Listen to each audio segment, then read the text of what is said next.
బాగా ఇష్టపడిన విషయం ఏంటి అంటే ఏ వ్యక్తిని కూడా ఆయన తృణీకరించేవాడు కాదు. వాడు శత్రువైనా సరే ఆయన ముందుకు వచ్చి నిలబడ్డప్పుడు చాలా ప్రేమగా ఆప్యాయంగా వాడిని పలకరించి వాడికి ఏదైనా సమస్య ఉంటే ఆయనే దగ్గరుండి దాన్ని తీర్చేవాడు. అలాంటి మంచి వ్యక్తి. అంటే జస్ట్ నార్మల్గా అడుగుతున్నాను నేను మిమ్మల్ని. మామూలుగా మీరు 10 సంవత్సరాలు ఆయనతో ట్రావెల్ చేశారు కాబట్టి ఆయనకి మద్యం అలవాటు ఉంది? లేదు మేడం, సిగరెట్ పోనీ? ఎప్పుడూ లేదు. ఆయన తాగిన దాఖలే లేవు అసలు.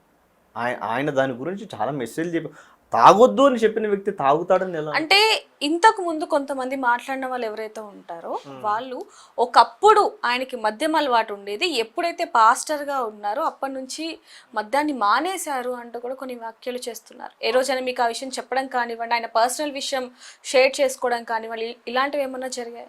లేదు మేడం, ఆయన ఎప్పుడు తాగినట్టు.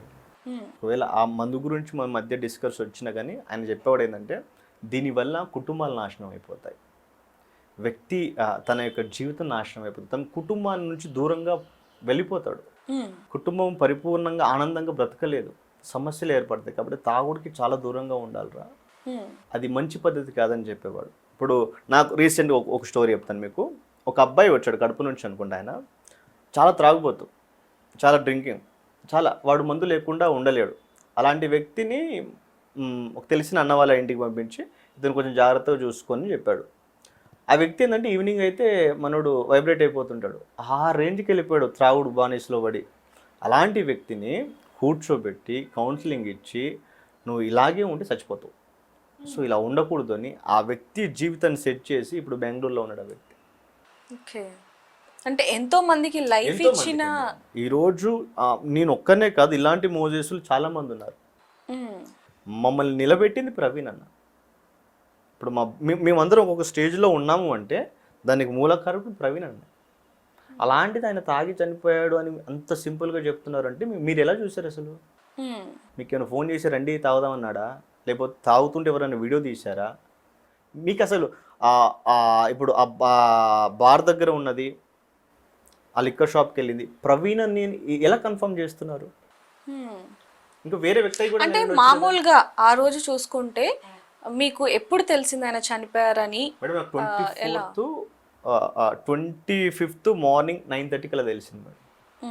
9:30కి లేచి నేను ఏదో నా బట్టలు ఉతుకుంటున్నాను, ఆ టైంలో కాల్ చేశారు, ఇట్లా ప్రవీణ్ నన్ను చనిపోయింది అంటే. చనిపోయిందని చెప్పినాక నేను నమ్మలేదు, ఎందుకంటే ఆయన మీద చాలామంది కుట్రలు ఉన్నాయి, కానీ ఈ ముఖ్యంగా ఎవడోడు చేసి ఉంటాడులే, ఏదో రూమర్స్ పెడుతున్నారులే అనే ఉద్దేశంతో నేను ఎప్పుడు కూడా దాన్ని సీరియస్గా తీసుకోలేదు.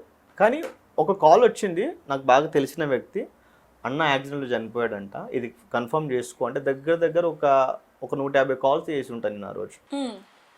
ఎవరికి కాల్ చేసినా కానీ అన్నయ్య లేడు, అన్నయ్య చనిపోయాడు. ఇదే ఆ 150 కాల్స్ కూడా ఎందుకు చేశాను అంటే ఇది అబద్ధమని ఎవడని చెప్తాడేమోనండి. ఆయన ఎక్కడికి వెళ్ళలేదు, ఆయన రాజమండ్రికి వెళ్ళాడు వస్తాడు అని ఎవరైనా చెబుతారేమో 150 కాల్స్ చేశా. కానీ లాస్ట్ నన్ను బాగా ఇబ్బంది పెట్టిందంటే మా అన్న ఒక ఫోటో పంపాడు, ఆ అన్న బ్లడ్లో ఉండి అది తీసుకోలేకపోయాం. అలా చూడాలని ఎప్పుడు అనుకోలేదు మేడం మేము. మా అన్న ఎప్పుడు 18వ తారీఖు మార్చి 18వ తారీఖు నాకు కాల్ చేశాడు, కొన్ని విషయాలు డిస్కషన్ చేశాడు.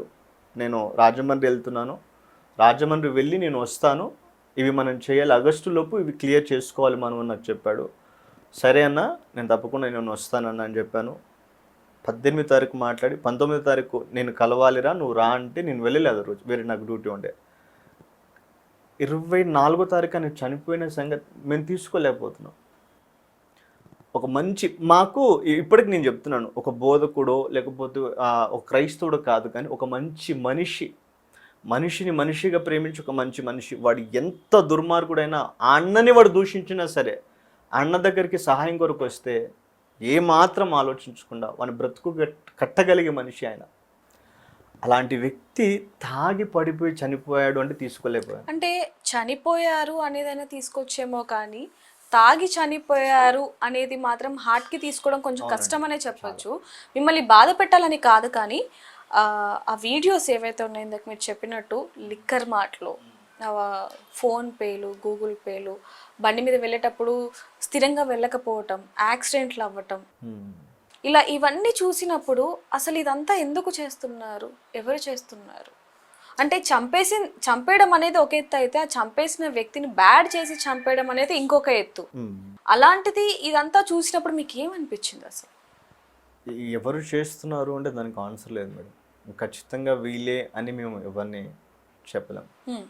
కానీ ఎవరైతే కావాలని చేస్తున్నారో వాళ్ళకు ఇప్పుడు ఆయనను చంపేశారు అని చెప్తే ఎక్కడ ఇది పెద్ద ఇష్యూ అవుతుందని ఆయన త్రాగి చనిపోయిన క్రియేట్ చేస్తున్నారే తప్పితే ఇంకేం లేదు మేడం.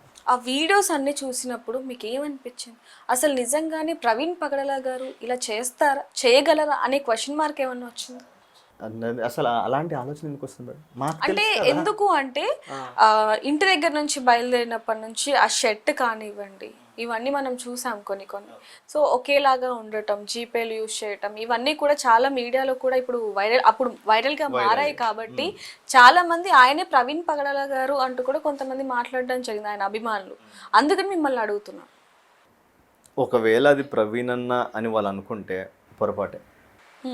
ఎందుకు అంటే మీరు బాగా గమనించండి, కొవ్వూరు దగ్గర ఆ కొవ్వూరు దగ్గర టోల్గేట్ దాడుతుంటాడు కదా, ఆ వ్యక్తి చాలా లావుగా, ఆ కాళ్ళు చాలా పొడుగుగా కనిపిస్తూ ఉంటాయి.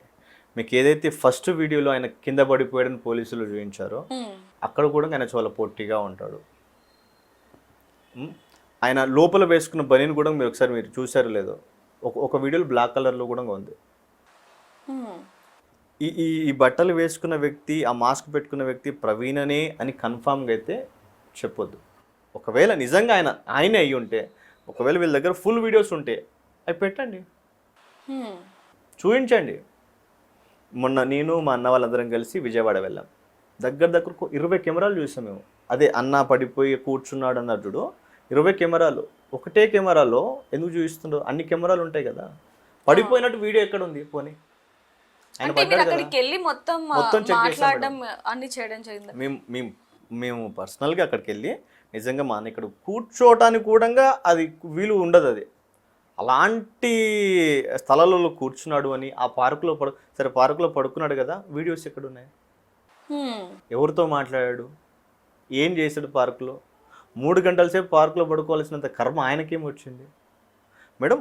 ఏ ఊరికి వెళ్ళినా అన్న నేను పలానా ఊర్లో ఉన్నాను అంటే దగ్గర 100 మంది వెళ్తారు అక్కడికి.